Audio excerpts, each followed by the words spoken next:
All right.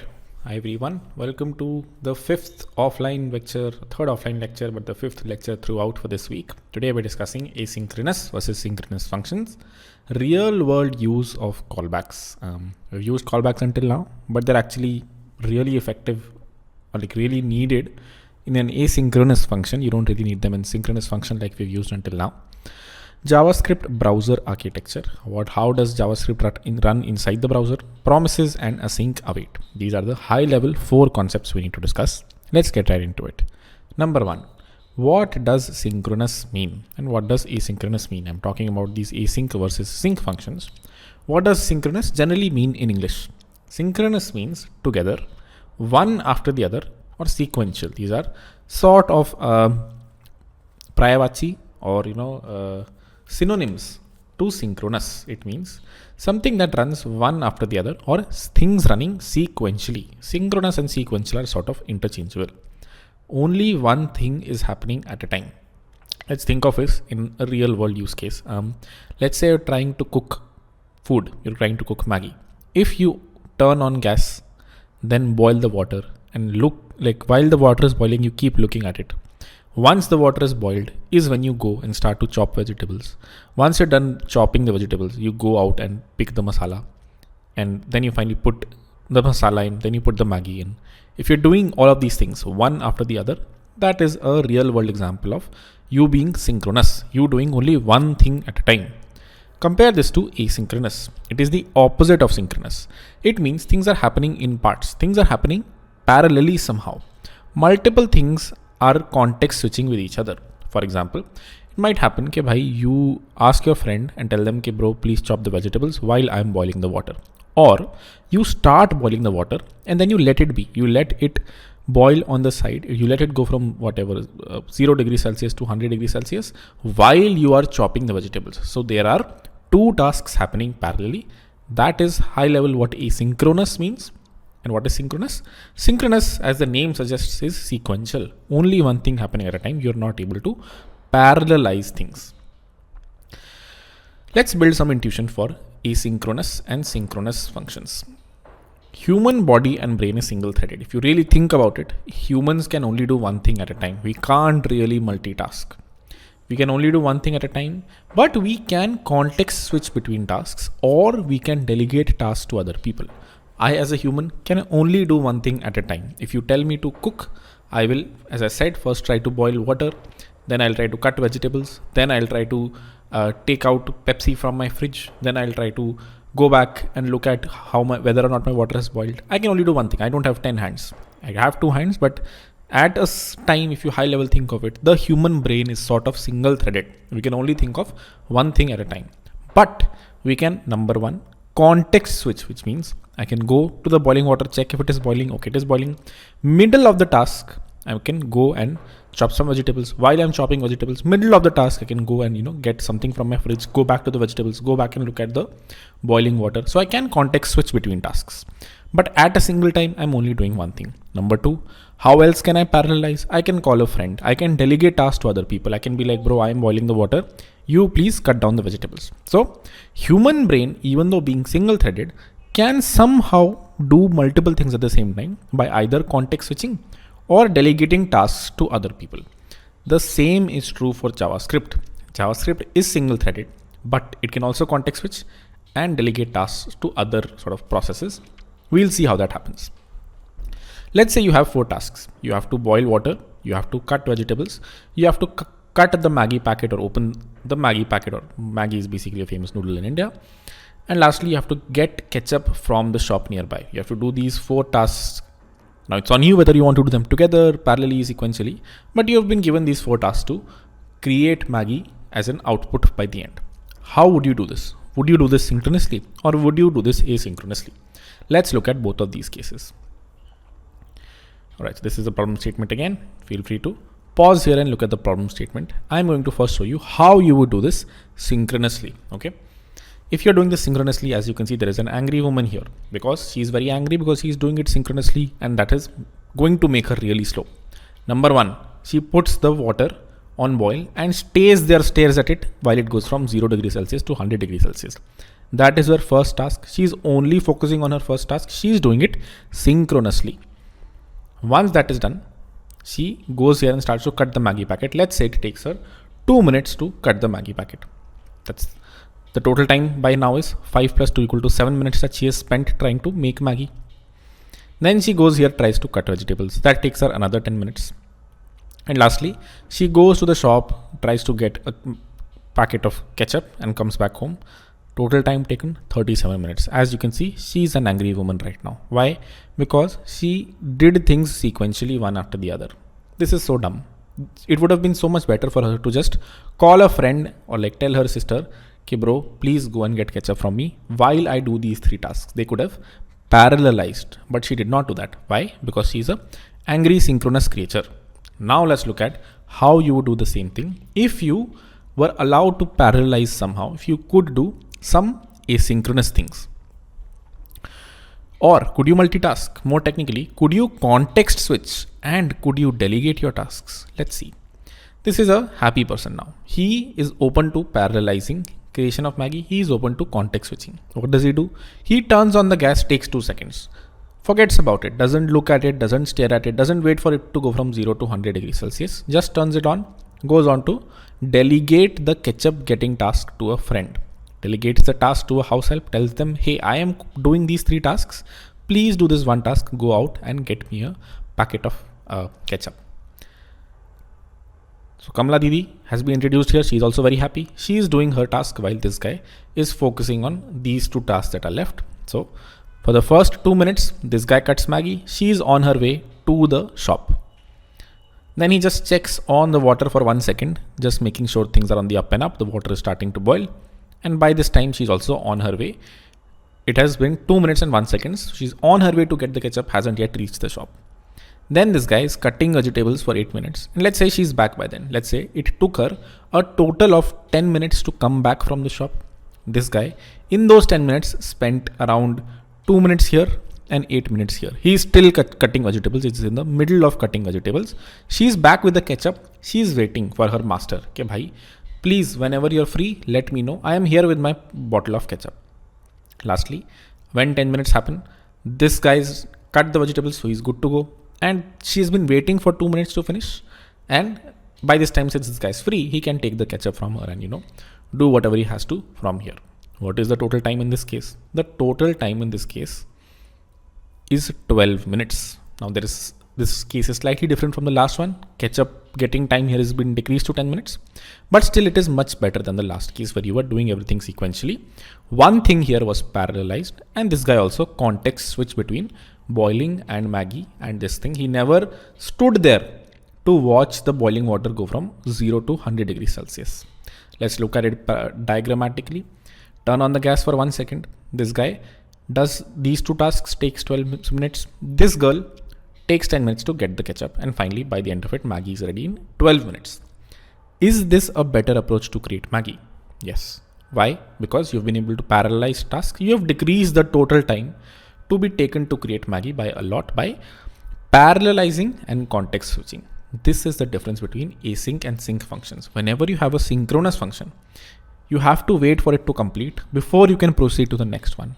When you have an asynchronous function, you can somehow delegate the task to another thread so that it's not running on the same single JavaScript thread, and that single JavaScript thread can do other tasks while this sort of external asynchronous function is doing other tasks, figuring things out. What is a real world example of this? A real world example of an asynchronous function is reading files from your file system. If in Node.js, you try to read a file from your file system, that might take 1 second, that might take 10 seconds. You don't want to wait or run that on the main JavaScript thread. If that runs on the main JavaScript thread, that JavaScript thread is busy trying to read from a file and it cannot do other things. You'd rather delegate that to someone else so that the reading is happening while you are doing your own things. Whenever the file reading is complete, you get back the content and you start to do things with it. Cool. That's a high level. We will see more examples as time goes by. What did we learn until now? Even if you are single threaded, us as humans have a single threaded brain. Brain can only do one thing at a time. You can do things parallelly by either delegating them. You can also context switch between tasks if need be. the net time to do both the things would still remain the same. If you are context switching between, cutting Maggi and cutting vegetables, you spend one minute here, 1 minute here, 30 seconds here, 1 minute here, 30 seconds here, 1 minute here. Still the total time remains the same. But if you notice the boiling water problem, you can just turn it on and move on to the other things. You don't have to stare at it until it reaches 100 degrees Celsius, right? So you can decrease the total time by context switching between tasks. Okay, bro, turned it on. By the time I will give you 2 minutes to boil. Meanwhile, let me chop some vegetables. Meanwhile, let me open my packet of Maggi. Cool. All right. Net amount of time taken to do tasks can be decreased by parallelizing, by doing these two things, delegating and context switching. Cool. This is a real world example. Let's see how JavaScript does the same thing. How does JavaScript does the same thing? Can JS delegate? Can JS context switch? The answer is yes, by using asynchronous functions. What are asynchronous functions? How do you define them? Let's see that next. Until now, we've only seen synchronous functions. Any functions you've seen until now, all the functions you've defined are all synchronous functions. What does that mean? That means if you run this function, the JavaScript thread is busy running it. The control reach here, control reaches here, find sum gets called, control reaches here, and then it goes into the for loop. The JavaScript thread is busy doing this calculation, finally returns it, control reaches here. During the whole process of control going here, and here, the JavaScript thread is busy. It cannot do any other tasks. This function is a synchronous function. Let's introduce an asynchronous function here called set timeout. Now this is a global JavaScript function. JavaScript provides it to you because JavaScript's not exactly JavaScript. This is actually a web API technically, but high level, you can assume that this is a global function that JavaScript gives you, and you can use this to run a specific function after some duration. If you look at the global set timeout function, what do I mean when I say global? I mean you have access to this in the JavaScript.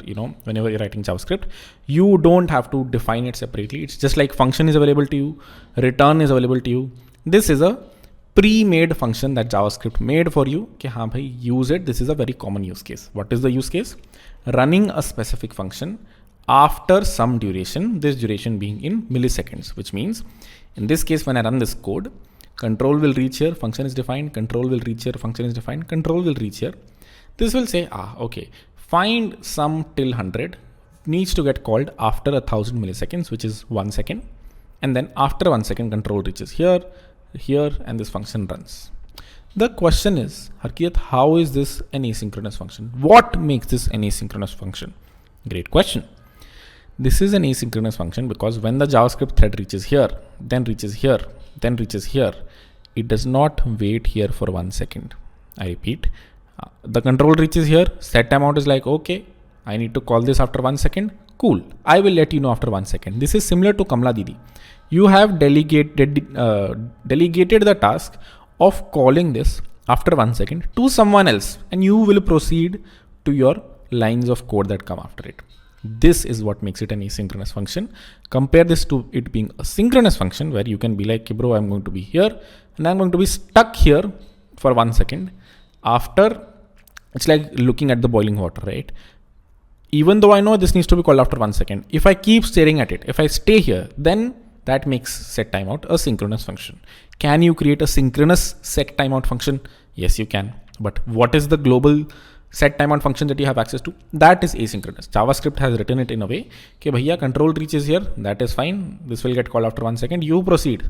The JavaScript thread can do other tasks, which in this case is it is going to go and print hello world. Cool. That is what high level one asynchronous function is that JavaScript provides you out of the box. This is a gist for it.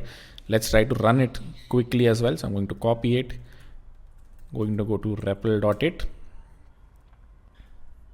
create REPL, Node.js create. Would urge you to do the same.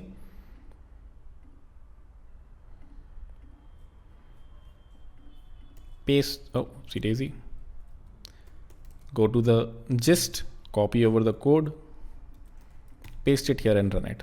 You will see hello world gets logged, and after 1 second, control would reach here and here. There are no logging here, so let me also log, rather than returning, log find sum of 100 here. And now if I run it, hello world, and after 1 second, 4950 gets printed on the screen. Harkirat, can you show me the other example? Can you make this synchronous somehow? Sure, sir. To make this synchronous, there are a few ways. I'll show you the dumbest one, which is called busy waiting, which basically is I'm going to define a function sync sleep, which is going to do nothing. It is going to iterate from I equal to 0 to some very big number and do nothing inside. Maybe do something like this. Now this is a very expensive operation, which is why when the control reaches here, it will be busy here. And rather than doing a set timeout here, I can do something like this, sync sleep call. What will happen? Control reaches here, control reaches here, control reaches here. When the control reaches sync sleep, it goes here and remains busy for 1 second, sort of. We don't exactly know because, it depends on the machine, how much time it takes for this machine to run these many iterations. But assuming that this is a big number, it will take some time. And this is one way for you to synchronously sleep the thread, which is the thread isn't really sleeping. It is actually just getting very busy doing something else. And that way you can defer printing this or defer the control reaching here by 1 second by calling a expensive operation here. This is synchronous, which means if I run this, hello world won't print immediately. First,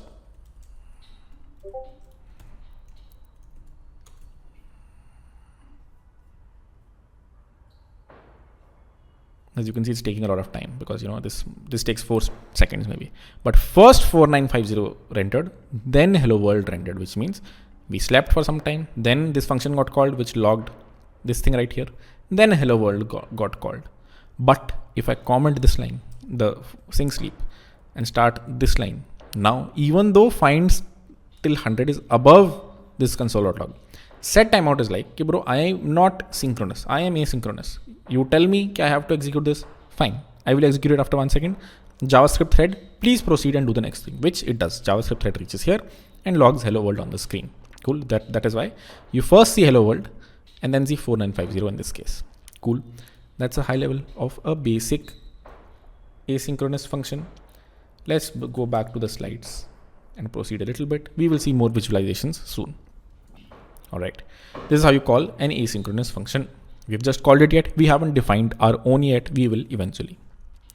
This is similar to delegating the task to Kamala Didi. After 1 second, remind me to run a function while this guy proceeds to do its own thing, which is boiling the water, cutting the vegetables, or in this case, calling hello world.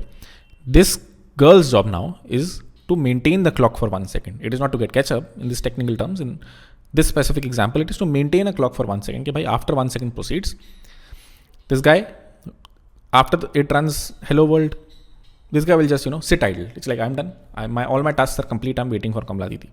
Kamala Didi is still running her clock. When the 1 second happens, she tells ki bhaiya, okay, please find sum till 100. And then our guy just runs this thing, which will, control reaches here and starts executing the whole thing. Still the code is executed by this guy, but the 1 second callback has been delegated to Kamala Didi here so that the thread remains free. It's not dependent on Kamala Didi. Cool. Hopefully that was clear. Async versus sync functions. What are the common async functions? Cool. Take a pause here. Feel free to look at the code. Feel free to understand how set timeout is different from a busy wait where the thread remains busy. Here the thread will be free. Feel free to take a pause. I'm going to introduce a few other async functions that JavaScript provides you out of the box. We will eventually write our own, but for now we'll just focus on the async functions that JavaScript provides to us. We saw one which is set timeout. Another one is fs.read file. This is for reading a specific file in your file system. If you are using Node.js, you are running the JavaScript file locally. Your JavaScript file can read other files, text file, MP4 file, JSON file. It can read those. That is also asynchronous. Why? Because you can't really read a file immediately. There are a few things. If a Node.js process is trying to access a JavaScript or a TXT file, it might take some time for it to, get access to it because that file might be logged. That file might have some other, a process that's trying to execute it. You might be trying to editing it in a different process. So you can't immediately say, if you try to read a file in Node.js, you will get access to it immediately. For that reason, this is also an asynchronous function. Okay, bhaiya, whoever is calling this, delegate the task to someone. That guy will read the file, try its best to read it in 1 second, 2 seconds, 3 seconds. When it is done reading, it will call a callback on you, and you can, execute logic after that. Cool. Last thing is fetch. Feel free to ignore this. This will come to eventually, but fetch is something to fetch data from API endpoints. So if you know this already, fetch is also an asynchronous call because you're getting data from someone else's server, which might be in the US, in UK. But if you don't get it right now, feel free to ignore. We will get to this next week. Cool. This is a high level of async, a few async functions that JavaScript provides you out of the box. Let's write the code for another async process to read a file in your file system. Cool. Again, if you don't have Node.js locally, it is fine. We can just write the code in Replit here. So if you go to Replit, do one thing for me, add another file here and call it a.txt and put some content inside. You can put whatever you want. I'm going to say, hi there from a.txt. Cool. Save it, go back to index.js and write some code with me. Const fs equal to require fs. Harkirat, what is this? Never seen this before. Don't worry about it. This is basically, 1 second. All right. As I was saying, this is just requiring an external library called fs. It stands for file system. It's basically a Node.js library that lets you do a few things like reading from a file, writing to a file, which is what we want to do. Don't worry about the syntax too much at the moment. We will later on come to how you can actually import other modules that are important, for example, Express. For now, just try to follow along. This gives you access to a function called read file, which, as the name suggests, if you give it the path to a file, which I am a.txt, and give it one more parameter, which don't worry about what it is. It is just the encoding in which you want to read this file. And then finally, the third argument you can pass as an anonymous function, which we discussed in the last class. And the two arguments you get here are err and data. Harkirat, why err first? Why data later on? That's just how the person who defined this function sort of wrote it. This is called error first callbacks, in which you first get the error argument and then the data. And then let me just log data. What is the purpose of this specific function, Harkirat? It lets you read from a file. You give it a path of a file. You give it the encoding in which you want to read a file. What is an encoding, Harkirat? It is just, there are various ways you can read a file. You can read them as a bytes. You can read them as bits of data. There are a bunch of encodings you can read it in. The one that we want is if there is hello world written here, or there is hi there from a.txt written here, that is what I want in data. For that, you can use the UTF-8 encoding. And then I say, whenever this is read, console.log data. Let me run this. You see hi there from a.txt, which means our file is being read. This content is being read. This function is sort of running, and eventually this gets logged. Question is, if I put a console.log hi there here, does this run first or does this run first? What do you think the answer is? First hi there ran, then this thing ran. Harkirat, this was above. How did this run first? This ran first because this is also an asynchronous function. Here you delegated the task to someone else, to Kamla Bai, ke bhai read a file. While you are reading the file, because this is an asynchronous call, because this is an expensive call, because it takes time to read a file from the file system, and this is an asynchronous function, you proceed to do your own things. You can do anything here. You can add a for loop, for let I equal to 0, I less than some big number, I plus plus, a plus plus. Let me define an a variable here. You can do whatever you want. As you can see, I'm doing my own mathematical computation. Let me add another log here. Hi there, 2. Now tell me, what will log first? Hi there will log first, but number 2, will this log or will this log? Considering I tell you, okay, this takes very long. Longer than the file read. Basically, my question to you is, okay, bhaiya, this takes a really long time. This will resolve before, when the sort of thread is busy here. Will the thread go here while it is busy here, or will it first complete this, and then go to this callback? If you might remember from our Maggie example, I said that the lady came back after 8 minutes, but the guy was still chopping vegetables. The lady waited for 2 minutes. After the guy was done chopping vegetables, did the lady hand over the ketchup to the person, which means in JavaScript, if your thread is busy somewhere, even if a callback has resolved, even if ideally the control should reach here, your thread will remain busy here until the thread becomes idle. Hakirat, when does the thread become idle? When control reaches here, goes here, here. After this happens, when the thread becomes idle, is when the control will finally reach in the pending callbacks. We will see all of this visually very soon. For now, let me run this so we can just confirm the output and proceed. Hi there to hi there from a.txt. Increase the number of zeros so you can actually see some, waiting time here. So hi there gets logged and then it is busy here. By this time, the file has been read. File read takes less than 100 milliseconds. But as you can see, even though the file has been read, control doesn't reach here. The thread is busy here. When the thread reaches here, thread becomes idle is when it goes to the pending callbacks and actually calls the control actually reaches there. Cool. That's the high level of asynchronous functions. We have discussed two asynchronous functions now. One, set timeout, and two, fs.read file. Cool hai ji. Reading from file system has been delegated to Kamla Didi. Let's look at JavaScript architecture that lets us achieve the asynchronous nature. So now let's get into the second part. Now that we have these asynchronous functions, how is JavaScript actually, keeping track of these callbacks, keeping track of these asynchronous functions, keeping track of what to run next? For this, I would urge you to go to this file called latentflip.com/loop. If you go here, it will actually let you visualize a few asynchronous functions. So let me write some logic here. There might be something already written here. I'm going to delete this. Console.log hi, and then a set timeout that runs after 5 seconds. And then let me add a for loop here. Let I equal to 0, I less than 10, I plus plus. Let a equal to 0, a equal to a plus 1. Console.log a. I have written this code. When I run this code, notice the things on the right. There are 4 things here.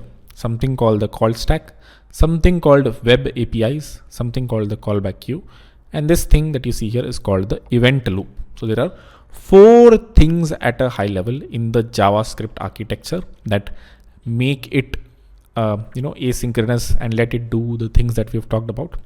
Let's first ignore everything. Let's just have a simple for loop here and see what all of these get called. Where all does some code reach? Let me click on run and you will see control is somehow reaching here and you see some things printed here. Every line of code that is running here is reaching the call stack. What is the call stack? It is what is being called next, what is being put onto the stack to actually run. You can think of it as the line of code that is actually running right now.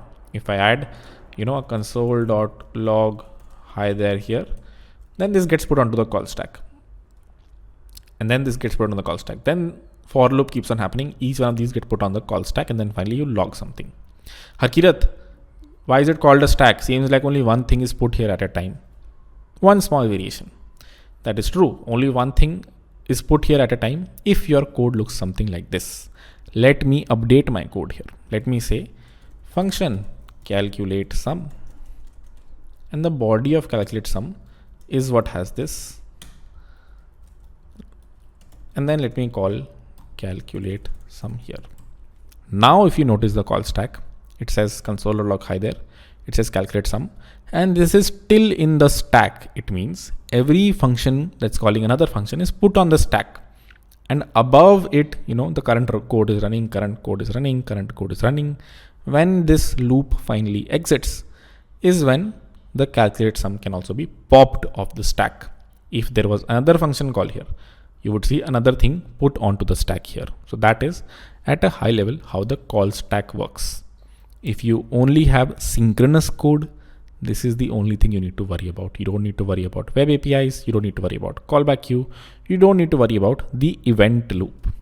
Call stack is where you will see all your functions get placed and all your code get placed if your code is synchronous.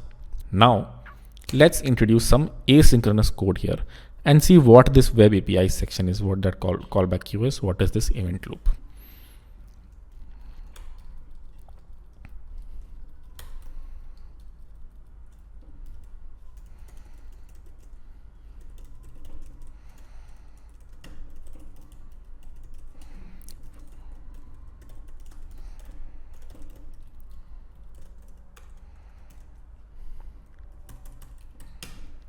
What have I introduced? I said console.log. Hi there.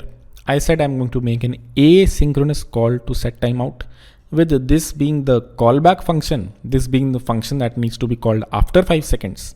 And this is the duration, which is 5 seconds. Then I have a simple let a equal to 0, iterate over a loop 10 times, and then log the final variable. Let me run this and notice the call stack as well as the web APIs section. Save and run. Console.log. Hi there. Set timeout, and then the loop is running. While the loop is running, look, notice this. Oh, happened too quickly. Let's see it one more time. While this is happening here, as soon as set timeout gets called here, something reaches here. A clock starts to run here. What is this? This is Kamla Didi.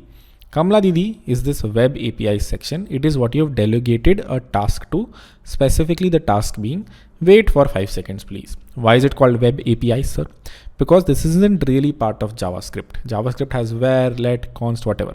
It doesn't really had set timeout out of the box, but people realized it is going to be very common, very needed, which is why websites or web sort of introduced it, which is why it's called a web API.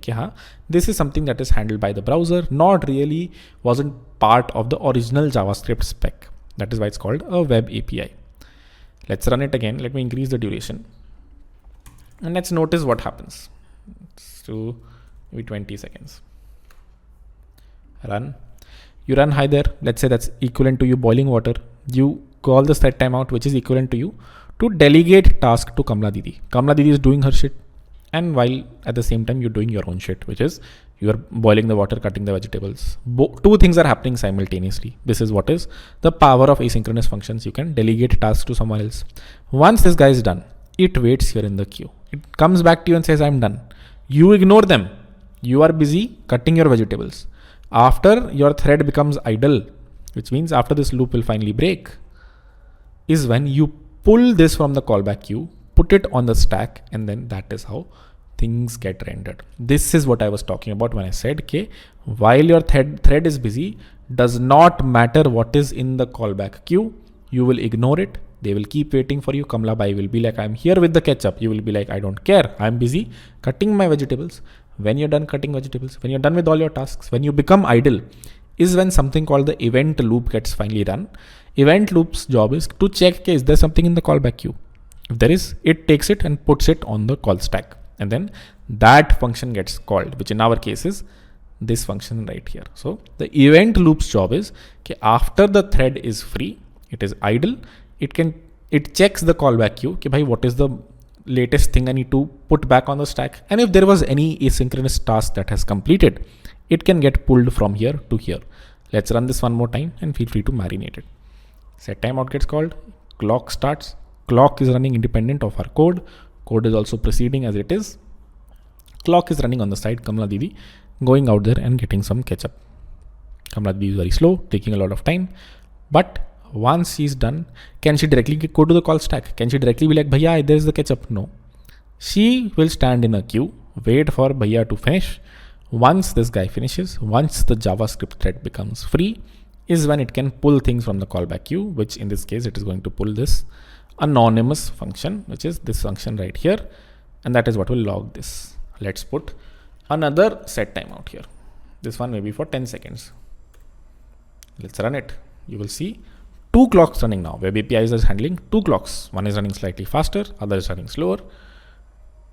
And even though the 10-second clock was put in later, it will go to the callback queue first because it finished first. So even though you asked Kamla Bai 1 to get ketchup from nearby shop later, she comes back fast. So she's first in this queue, which is why she gets pulled first. Even though this code was present later, it will get put here first because it only took 10 seconds. It is in front in the callback queue compared to the second one. Hopefully that's clear. Let's see which one of these two comes first. This guy came first and then this guy came. Cool.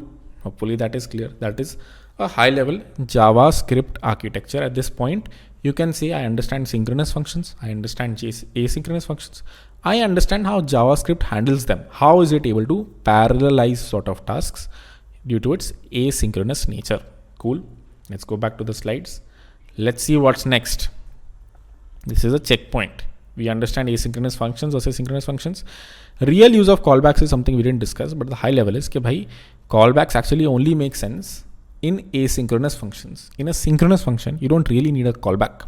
In the last video, I discussed there is this use case that you can think of, square return n into n, and cube, which returns n into n into n. And then I said I'll create another function called sum of something, which takes two variables which are numbers and a function as an input. And this is a callback function, and it says const val1 equal to fn of a, const val2 equal to fn of b, and returns val1 plus val2. This is what we did in the last section, or like last class. And here I said something like this, okay, bhaiya, I pass in cube as a callback, which is why this is a callback function. That is true. But you can, the only benefit of sending in a callback here was slightly less code repetition. Again, go back to the last video if you don't understand it, to 1.4. But that was the only benefit. You can still suffice without, sending a callback function here. You can simply be like, I'll define two functions. One is called sum of cube. One is called sum of square. So you can still suffice without a callback function when you're dealing with synchronous functions. But when you're dealing with asynchronous functions like set timeout, but this guy is like, bro, I need you to give me a callback. Web API is going to handle and put something on the callback queue, right? That something needs to be a function, which is why callbacks as a concept actually makes more sense for asynchronous functions. We used it to explain things in synchronous functions like these, but ideally the real use of callbacks, this thing right here, what I meant here was the real use of callbacks is that bhaiya, they are useful or / needed. Like you can't really live without them in case of asynchronous functions like this, or even the fs.read file thing that we saw a few slides ago. So this guy also, the third argument here was an anonymous function. This guy also needs to have a function. This guy will be very similar to this web API's thing, control will reach here, it will read the file. After it gets the file, it will put the file content on the callback queue, and then you can pull it to the call stack. And this guy also this is a real use case of a callback function right here. Cool. Alrighty. Good checkpoint here. Take a breather, because after this, two very important and slightly hard to digest concepts are coming: promises and async await. Let's get into it. All right, let's get into promises. As I said, slightly jarring concept, so bear with me through this part. Let's see how these two communicated until now. What was the high level? Timmy would give the task and a callback function. It would tell Simi, okay bro, here is a callback function. When you're done with the task, call my callback function. I will then run the actual logic inside the callback function. Simi does the task, reads the file, waits for 1 second, whatever task has been assigned. And then once she's done with it, she puts her result in the callback queue. This results gets pulled here. If Timmy is free, they will immediately pick it. If not, there will be some time, Timmy will do their thing, and eventually the event loop will pick it up and Timmy will actually execute the callback function. That is a high level of how an asynchronous function call happens in JavaScript. What does the code look like for this? It looks something like this. One function definition, another function definition. What does this function do? It calls find sum with 100. If I call set timeout with this function's name and 1000, this is the asynchronous function. Control will reach here, here, here. This will get allocated to Simi, and then your thing will get logged. After 1 second, Simi will put on the callback queue. You will, from the event loop, pull it and put it back on the stack. That is how this function runs until now. No promises have been introduced yet. This is simple code without any promises anywhere. This code is ugly. Promises are syntactical sugar that makes this code slightly more readable. What does this line mean? This is a very important line. It means it is syntactical sugar. It is just a pretty way to write this. Under the hood, it will still use a callback queue. It will still use the call stack. It will still use the event loop. It is just syntactical sugar, which means it is just a pretty way to write this, a more readable way, a more manageable way, but under the hood still uses callback, still uses all the other things we have discussed until now.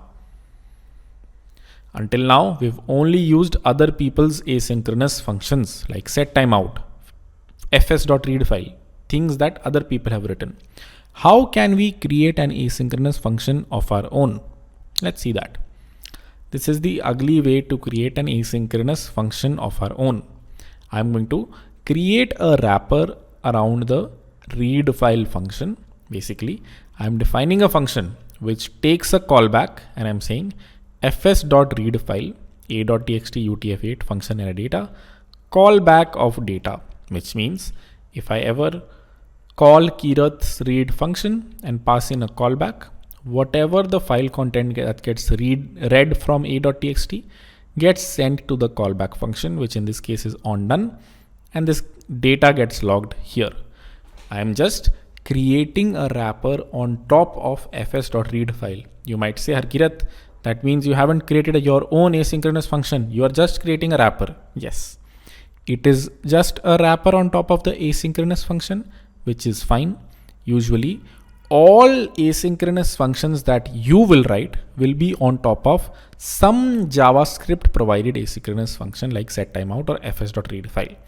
Most of the times, any asynchronous function that you define will under the hood use some other asynchronous function that JavaScript provides you out of the box, which is exactly what we are doing here.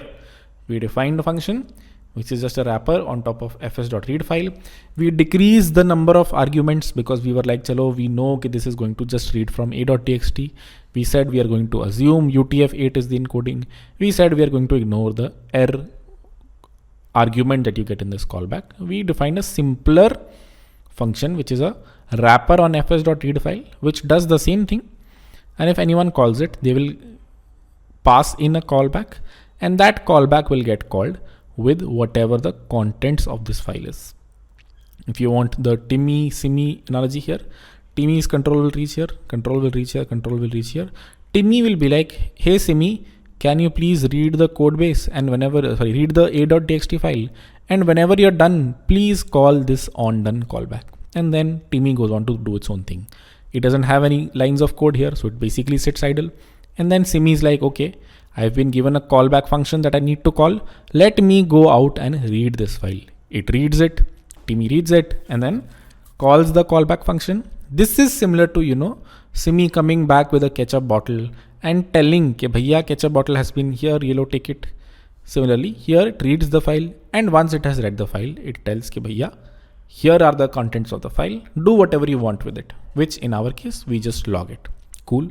This is what is the syntax, Harkirath? We will see very soon. Let's move to the next slide. Breathe before you see the next slide. It is supposed to be overwhelming if this is the first time you're seeing promises. You do not need to understand the syntax. You only need to understand the syntax for now. Don't worry about how it actually works under the hood. As I said, promises are syntactical sugar. So if you want to actually read through what a promise does, you can. We are not focused at that. We are just focused at the usage at the moment. How do you use a promise to create an asynchronous function of your own, very similar to this asynchronous function that we wrote in the last slide. Cool. Let's get into it. Feel free to take a breather at this point. Cleaner way using promises. Notice the change that I've made on the left. I have defined the function Kirath's read file, and I say this function at the very top. First thing to notice, it does not accept any arguments. It does not have a callback function. Wow, Harkirath, if this does not have a callback function, how does Simi know what to call when she's done getting the ketchup or reading the file? We will come to it. But one high thing to keep in mind, if you are using a promise, there are no callbacks. The reason to introduce a promise is to get rid of callbacks, because callbacks are an ugly way to write asynchronous code. Why, Harkirath? Because they do something called, there are a bunch of reasons. Biggest reason is something called callback hell, which we happy to discuss in a later video. But for now, this guy says no arguments, no callback, return new promise. it returns new promise, basically creates an instance of the promise class. This is very similar to new date, the thing we have seen in the past. It is just a object of the promise class. And if you look at it, whenever you're initializing the promise class, you're saying कि भैया first argument is going to be a function. Things get a little overwhelming कि हाँ भाई, so many things. Firstly, you create new promise. New promise has a function. Function has a resolve as the first argument. Yes, this is syntax to slowly take in and breathe. At a high level, it says कि भैया ignore this line, ignore this line. It is simply saying I'm going to read the file fs.read file a.txt utf8 whatever, and I'm going to call resolve on data. And the promise that I'm returning, whoever is getting that, which basically will be this Kirat read file, the person who gets this promise can call dot then on this promise object, and whatever function they're passing here, whenever I call resolve, this data will reach that function. It is sort of a flipped way to send data from Simi back to Timmy. Rather than Timmy giving a callback to Simi, Simi is like, bro, I am going to give you a promise, and when the promise resolves is when you will get the data. And that's a high level of how you write the promise syntax. We will slowly debunk this further, but take a pause, look at the difference between this code, which is same code without promises, and this code, which is same code with promises. Take a pause, maybe run it. There you go. Let's try to run it. Let's copy this gist code. You can do it yourself on your side. Let's paste it and copy this code from here to Replit and run it. What do you see on the right? You see hi there from a.txt. Make sure you have a.txt file here and then try to run it. What will happen? First, let's put a few logs. Console.log inside Kirat's read file. Console.log inside promise. Console.log before resolve. And then finally console.log data. Let's run it again. First thing, inside Kirat read file, which means control reaches here, control reaches here, control reaches here, control reaches here. From here, it goes here and this gets logged. Then return new promise. This guy returns something. Where does this returned value get stored, Kirat? It basically gets stored here. I can actually do something like this, where a can argue a callback function.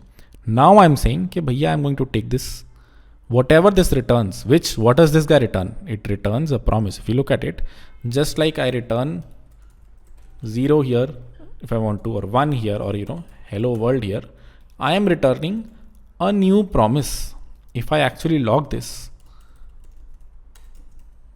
and run it, you will see it says promise pending. Whenever this logs, it says promise pending, which means the thing that this guy returned is actually an instance of promise, is actually, which it should be, right? If you look at it, it's basically similar to where p equal to this, and then I'm returning p.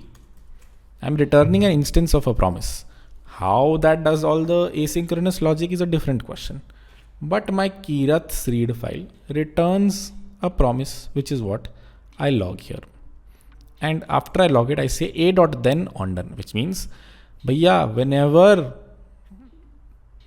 Simi is done getting the ketchup, or she is done reading the file, she will call resolve, and this function and this on done, whatever you pass to then, are very closely related. Whatever she passes into resolve reaches this on done function, which is why data gets logged finally here. Let me remove all the logs. Let me also just simply return new promise here. And now if you look at it, you see inside promise, this log right here. You see before resolve, this log right here. After resolve gets called, the JavaScript engine sort of checks कि भैया, whoever has done this promise dot then, which a dot then we've done here, whoever has done it, I am going to call it, which in this case is on done. That is how promises ka syntax differs from that of callbacks. Let's see this more visually. Let's see how Timmy and Simi talk now. Timmy says, can you read a file? Promise me please, Simi, or Simarpreet, which is the name I've given to this lady right here. Simi is like, sure, here's a promise. She returns a promise back to our guy here. I may or may not resolve this promise in the future. Returns it immediately. She immediately says, "Ke bro, ye lo promise." She sort of synchronously returns the promise. She does not synchronously return this data, but she does synchronously return the promise.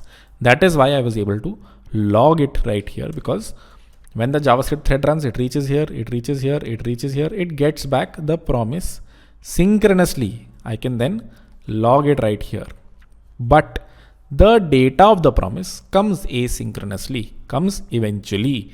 And when it comes, it reaches here. So again, Timmy says, can you do this, read this file for me? Promise me please. And then Timmy goes on to do his own things. Simi immediately says, okay, bhaiya, here is a promise. I may or may not resolve it. Please put a dot then on this promise so that I know where to send the data. And Timmy's like, okay, after I read this, I'm going to do a dot then on done, so that Simi knows कि हाँ भैया, I need to send the data here. Finally, does her thing, reads the file and calls resolve. When resolve gets called with the final data is when whatever was passed to dot then in the promise that was written here, the control reaches there. On done gets called on Timmy's side, and then Timmy will do his thing and run all the logic here on the main JavaScript thread. Cool. As I said many times, this is just syntactic sugar. This is just to make this look slightly cleaner. You might ask, it does not look cleaner, actually looks very difficult. I say yes. Compare both the code bases. Compare the code on the left uses callbacks. Code on the right uses promises. Ideally, especially if you're seeing this for the first time, looks much easier to understand. Ki haan bhaiya, Kirat read file and pass in the callback so that Simi knows कि भैया Timmy has given me this callback. I'm going to read and simply call the callback. Control reaches here. Thing on the right, technically pretty code, but I can get why it's jarring the first time you see it. Okay, now the function returns a promise, and whenever Timmy calls it, Timmy says कि bro, please do this thing for me. Simi says, sure, ye lo aapka promise. Here is your promise. Timmy says, okay. Promise dot then on done. And Simi does her own thing on the side, fs.read file. Once she's done reading, she calls resolve, which since dot then was called on this promise with the on done function, the resolve makes sure that the control reaches here. The JavaScript engine takes care of all of that. Cool. This is a high level of what promises let you do and how they let you theoretically make the code cleaner, even though it might feel like, yeah, this was less lines of code. This is so many lines of code. There are other benefits to this, which we will discuss in Saturday's class, which is like promise chaining and things like these. But high level, this is what promises ka syntax looks like. And this is how it's different from simple callbacks. Cool. Take a breather. Let's understand a little bit more about this promise class. As I said, it is just a class. If you're initializing something with a new, it is just a class similar to the date class we have discussed in the past. What does the date class do? If I do where d equal to new date, it lets me do,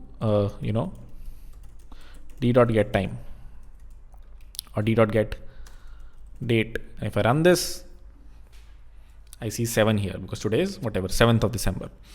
So d.get date, this thing is just initializing an object of a class. Similarly, if I do const d equal to or where d equal to new promise, if I run it,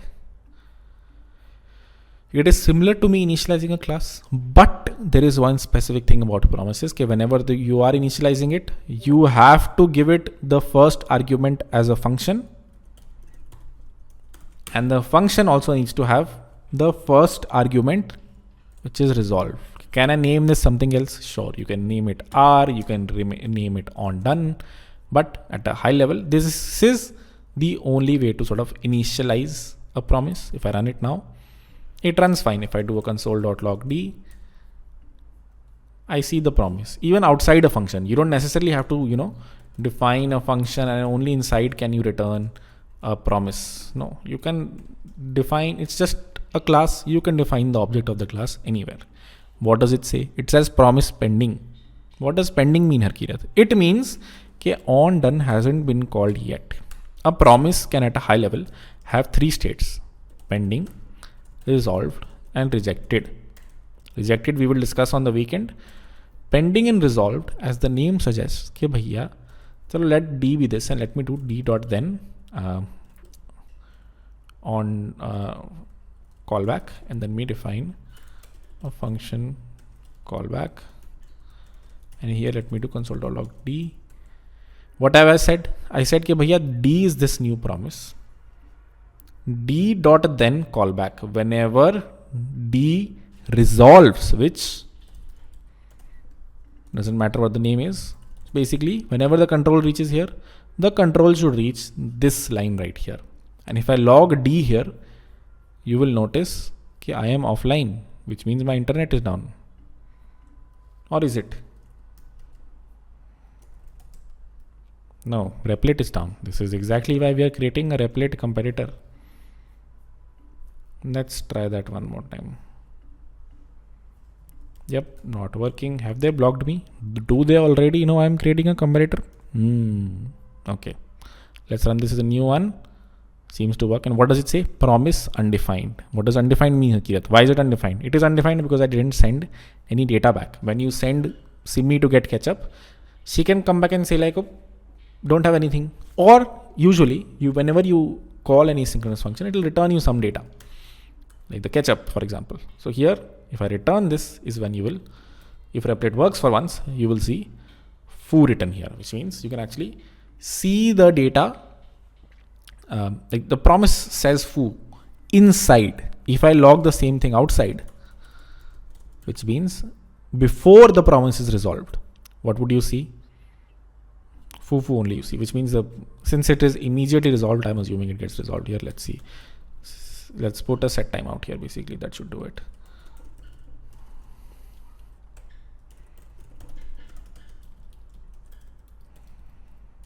One second. So now when d gets logged here, resolve for sure hasn't happened. Resolve is happening after 1 second. And so you will first see promise pending and then see promise foo. Here promise state is resolved. Here promise state is pending. So promise is something you can use outside of functions as well. Usually you use them inside a function, but it is just like any other class, just like a date class that lets you sort of, send data from one place to another place. That is a high level. You can use callbacks for that, or you can use promises for that. Feel free to play with the code base that you see over here. All right. What even is a promise? It is just a class that makes callbacks and asynchronous functions slightly more readable. When you create it, you need to pass in a function as the first argument, which has resolve as its first argument. Promise function resolve. I can totally get why it is jarring, supposed to be jarring. Slowly you will get the intuition of it as you write more functions in it.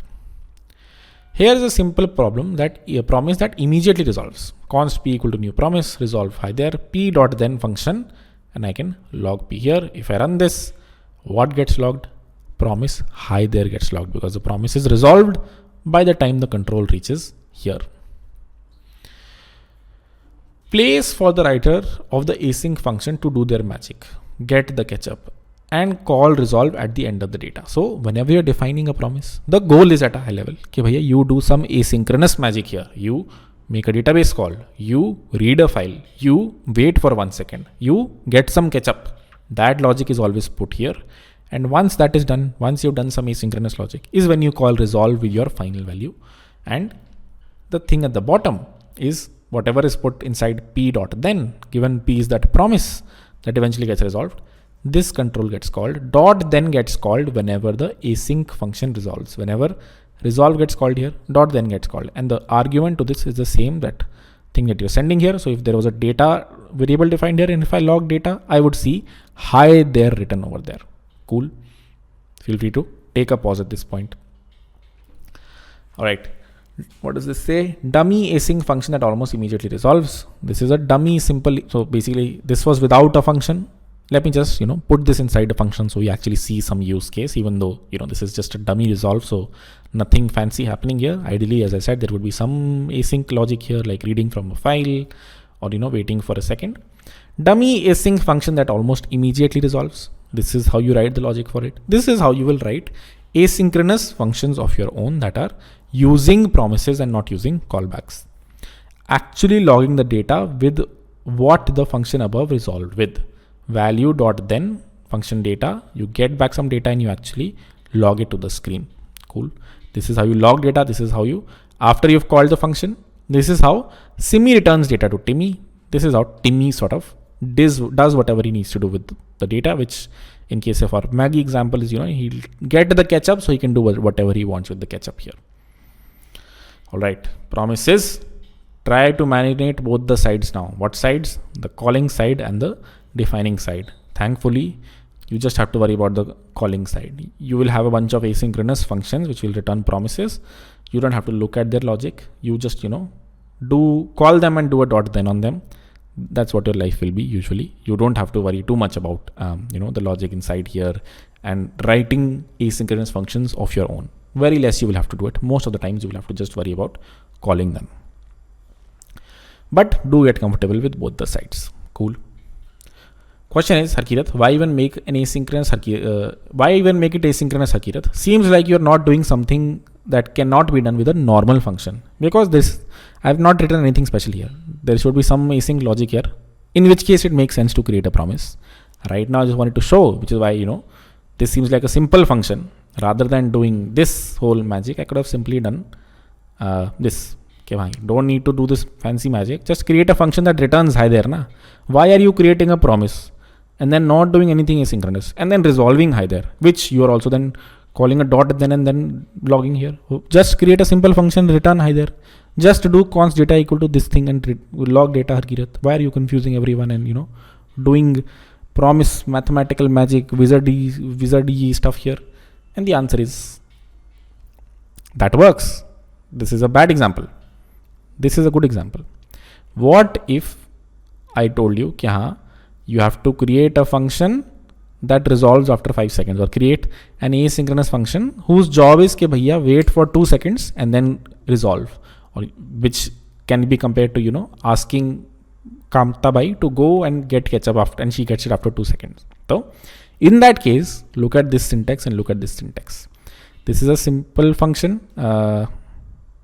So this is how you would do this. If you have to wait for 2 seconds and resolve, this is how you would do this with a promise.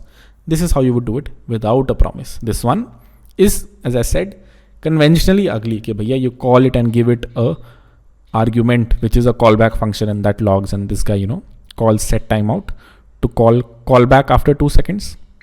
This guy is the promisified version of this asynchronous function. Again, this is just a wrapper on top of set timeout, just how we created a wrapper on top of fs a few slides ago. The Kirat read file, which was just a wrapper on top of the fs.read file.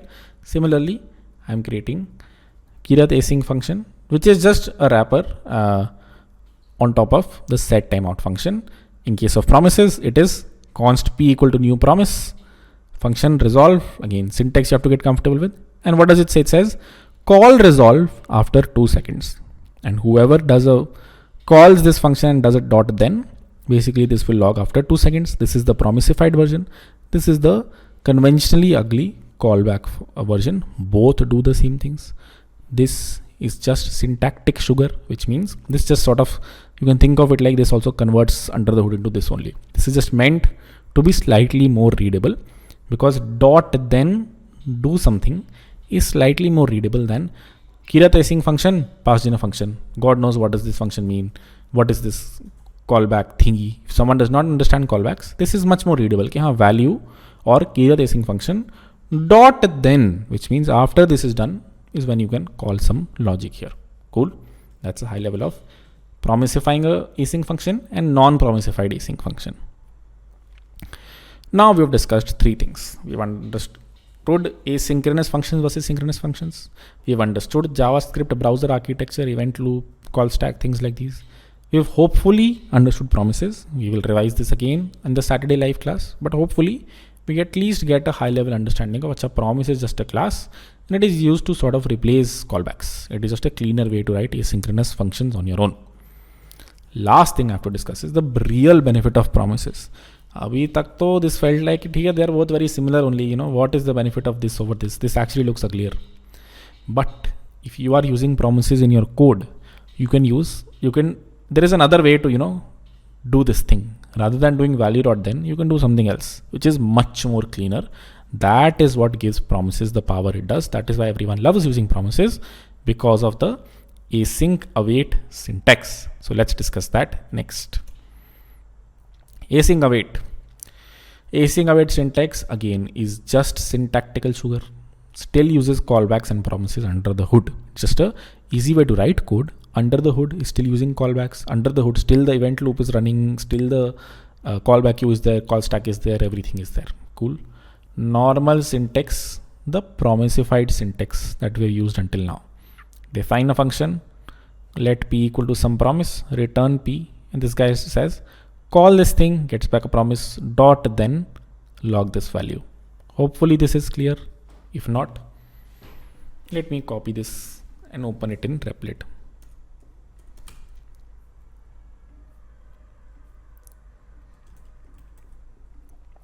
If I run it, what do I see? It says hi there. How does the control go? Function is defined. Main gets called.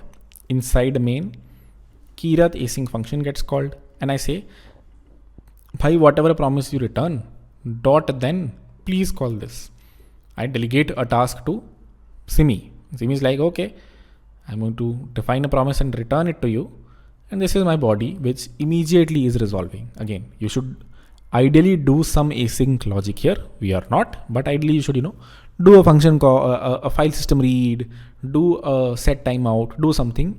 Only then it makes sense to promisify the whole thing. If you're immediately resolving, rather make this a synchronous function, similar to what we discussed a few slides ago. Cool. This looks good. This syntax is okay, Harkirat. But let's make it slightly more cleaner. I'm going to add a few things here. First thing I'm going to add is, in front of function, I'm going to write async. Async. What does async say? Async means asynchronous. It means this function bhaiya is now going to be asynchronous. Another thing I'm going to do is remove the dot then, and I'm going to be like, let value equal to this. I am going to be like, let value equal to Kirat async function. If I log value here, what do you think will get logged? Do you think hi there will get logged, or do you think something else will get logged? Puzzle question for you. It logs promise hi there. It does not log hi there. If I put a set timeout here,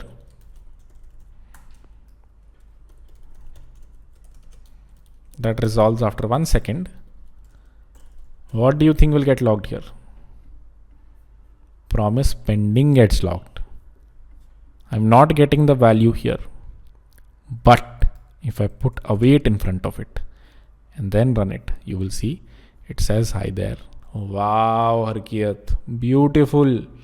I introduced 2 keywords and that made me get rid of all the dot then syntax that we had to write. This is so difficult to understand so ugly. But doesn't this look very clean? Even though this is an asynchronous function, I don't have to use callbacks. I don't have to use promise ka dot then syntax.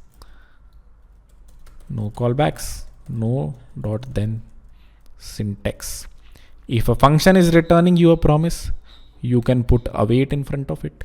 And you can be like, let value equal to await this. And if you log value, you will get the finally resolved value. Until then, this control will sort of not go beyond it. Harkirat, when you say not go beyond it, do you mean if I log whatever console dot log hi there 1 here, when do you think hi there 1 gets logged? Do you think it gets logged after 1 second, or do you think this gets logged immediately? Let's make it 3 seconds actually. Let's run it. 1, 2, 3. After 3 seconds, this got logged, which means it seems like the thread is hung here, Harkiyat.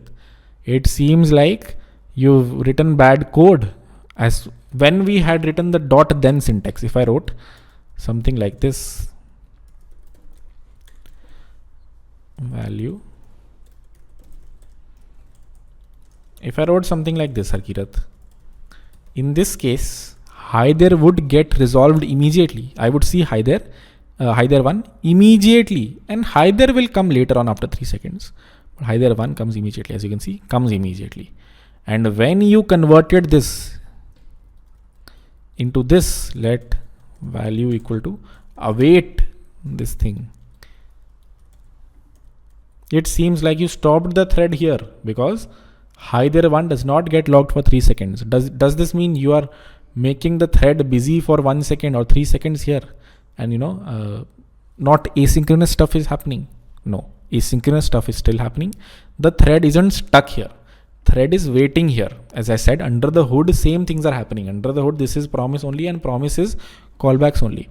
So if I write some random other logic here after main, for example, I don't know, console.log after main.